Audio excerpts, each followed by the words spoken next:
Hello friends, welcome back to my channel Poonam Khatkar. आज मैं आपको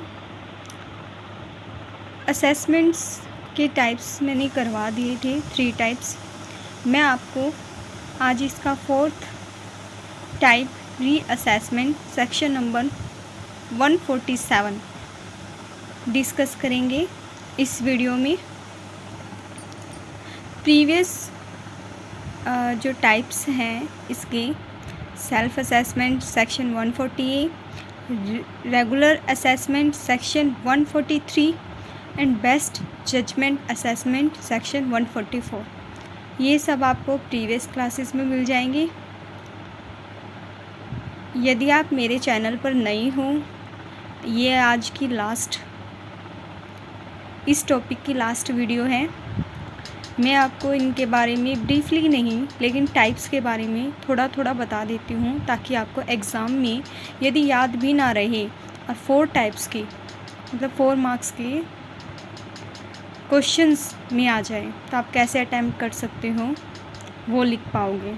यदि आपके माइंड में कुछ पॉइंट्स रहेंगे ना, तो आप उनको डीपली नहीं लेकिन कुछ हद तक कर सकते हो, जिससे आपको 2, 3 एंड 3.5 मार्क्स मिल सकते हैं यदि आप अच्छे से एक्सप्लेन कर पाओगे तो।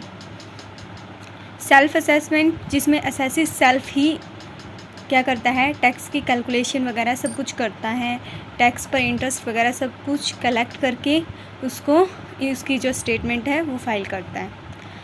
रेगुलर असेसमेंट, इसमें क्या होता है, उसको नोटिस मिलता है असेसिंग ऑफिसर से कि भाई आपके द्वारा जो आपने टैक्स पर कैलकुलेशन की थी उसमें हमें संदेह में स्थिति या संदेहजनक स्थिति लग रही है, तो हम इस पर नोटिस दे रहे हैं, आप हमें आपके ये मतलब डॉक्यूमेंट्स या कुछ भी वो जो मांगे वो प्रोवाइड करें, तो उसे रेगुलर असेसमेंट।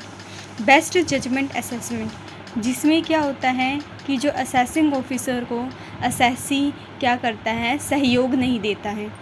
सहयोग कैसे नहीं देता, मान लो वो बुक्स ऑफ अकाउंट, स्टेटमेंट, कुछ भी डॉक्यूमेंट्स मांग रहा है वो नहीं प्रोवाइड करता, तो वो क्या करता है, जो असेसिंग ऑफिसर है उसके पॉइंट ऑफ व्यू से बेस्ट जजमेंट करता है, उसे बेस्ट जजमेंट असेसमेंट बोलते हैं। आज का टॉपिक है रीअसेसमेंट। रीअसेसमेंट का टॉपिक स्टार्ट करने से पहले मैं आप सभी को यह बताना चाहती हूँ कि यदि आप मेरे चैनल पर नए हो तो सब्सक्राइब करो। एंड बच्चों, ये मैं आपके लिए बहुत मेहनत से पहले नोट्स बनाती हूँ, फिर आपको ये वीडियो बनाकर प्रोवाइड करती हूँ। सो प्लीज़ जो नए हैं, मेरे वीडियो के एटलीस्ट बहुत ज़्यादा व्यूअर्स हैं, तो सब्सक्राइबर भी बन जाओ।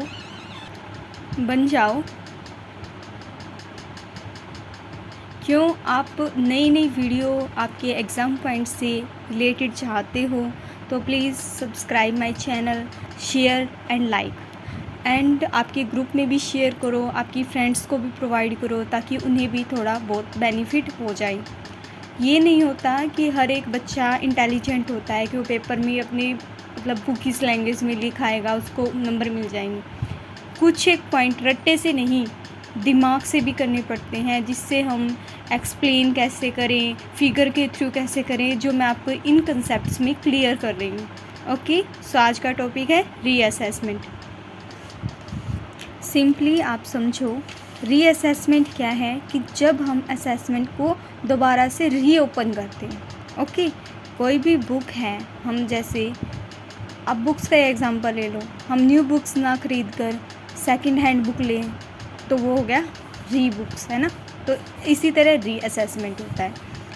हमें क्या करना होता है, इसमें जो असेसिंग ऑफिसर है उसको ऐसा लगता है कि उसके द्वारा जो भी मतलब ये किया है, मतलब असेसमेंट किया है कि वो गलत है या कुछ रह गया है, तो क्या कर सकता है, रीअसेसमेंट कर सकता है। असेसी भी करवा सकता है, लेकिन कुछ कंडीशंस होती है फुलफ़िल करने के लिए, तभी असेसी रीअसेसमेंट करवा सकता है।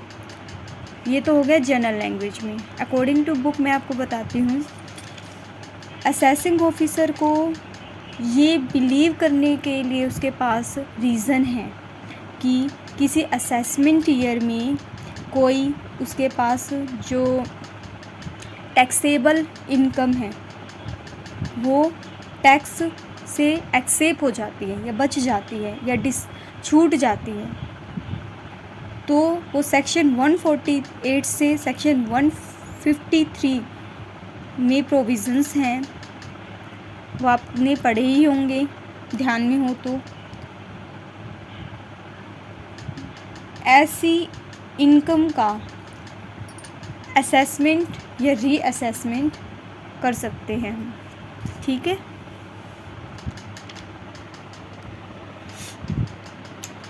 ये हो गया रीअसेसमेंट। सिंपली आप याद ना रहे तो असेसिंग ऑफिसर के पास बिलीव करने के ये पर्याप्त कारण है कि असेसमेंट ईयर में उससे कुछ इनकम, टैक्सेबल इनकम, टैक्स से बच जाती है या छूट जाती है, तो उसे हम बोलते हैं रीअसेसमेंट। इसमें कुछ कंडीशंस होती हैं जो आपको फुलफ़िल करनी होती हैं। किन ही कंडीशन में हम रीअसेसमेंट कर सकते हैं कि असेसी द्वारा इनकम टैक्स स्टेटमेंट फ़ाइल नहीं की है। यदि इनकम टैक्स स्टेटमेंट फ़ाइल कर दी है लेकिन उसने कुछ एक ऐसी स्टेटमेंट हैं जो इनकम स्टेटमेंट तो फ़ाइल कर दी, लेकिन जो इनकम स्टेटमेंट जो उसने इनकम दिखाई है वो ज़्यादा दिखा दी, कम दिखा दी है उसकी वास्तव में ज़्यादा, तो क्या होगा, उसका टैक्स कम बनेगा। कम दिखाएगा तो ज़्यादा होगा तो गवर्नमेंट को टैक्स ज़्यादा मिलेगा ना, तो इसलिए रीअसेसमेंट होगा। नेक्स्ट क्या है कि उसको इनकम हो रही है आउटसाइड इंडिया, तो उस पर टैक्स नहीं दे रहा है, तो वो भी इनकम हम इसमें रीअसेसमेंट में ऐड कर लेंगे। यदि असेसी को कि कर मुक्त आय से अधिक है, कर मुक्त सीमा से अधिक है, तभी हम क्या कर सकते हैं, रीअसेसमेंट कर सकते हैं। नेक्स्ट है issue of notice.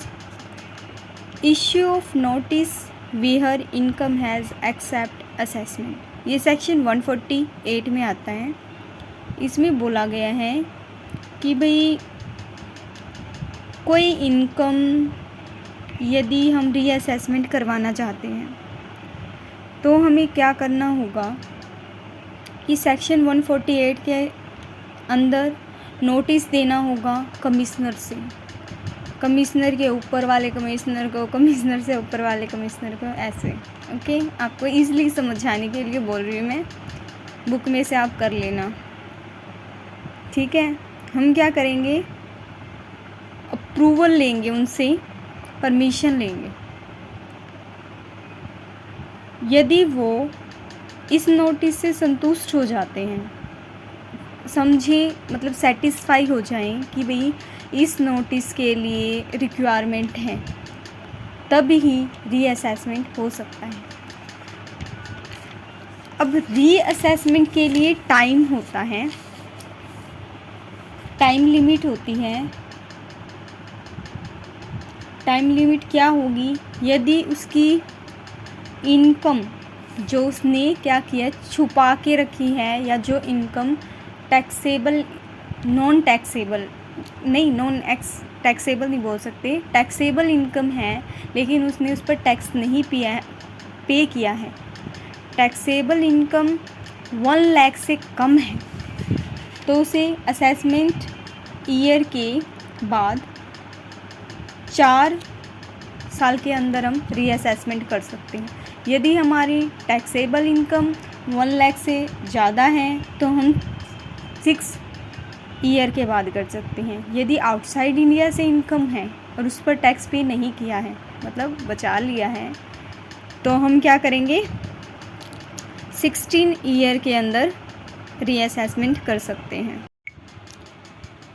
Time limit for completion of assessment और रीअसेसमेंट, इसमें हम कुछ एक सेक्शंस प्रोवाइड किए गए हैं, उनके अकॉर्डिंग यदि हमें असेसमेंट ईयर में ऑर्डर मिलता है तो हम क्या करेंगे। इसमें सेक्शन 143 एंड 144 के में आपको असेसमेंट ईयर का मतलब असेसमेंट का ऑर्डर मिलता है तो आप क्या करोगे।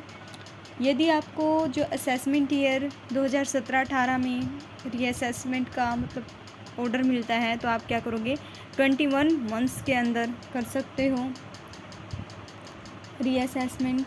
यदि आप 18-19 में हैं तो 18 मंथ के अंदर, और 19-20 के हैं तो 12 मंथ्स के अंदर कर सकते हो। अब सेक्शन 147 क्या बोल रहा है कि यदि फाइनेंशियल ईयर की